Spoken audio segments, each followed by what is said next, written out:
जैसा कि आप देख सकते हैं कि हम यहाँ पे मेले पे आए हुए हैं। ये हमारे शाहबराम में लगता है हर साल 12 रमज़ान को, और यहाँ पे झूले लगे हुए हैं और अंदर भी झूले लेने आई हुई है।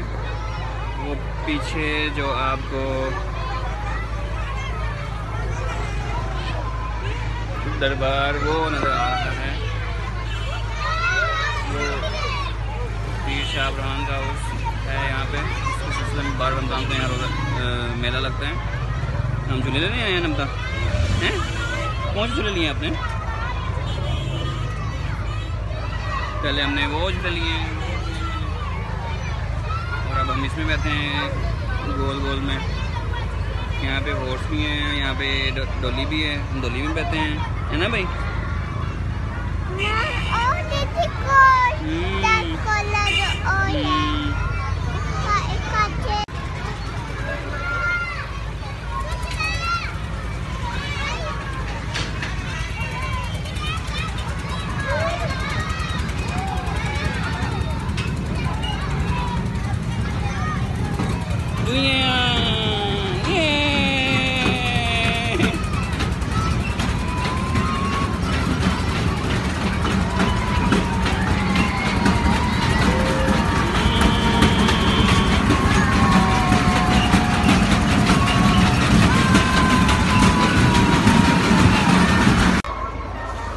कि हमारे बचपन की यादें ताज़ा हो गई हैं।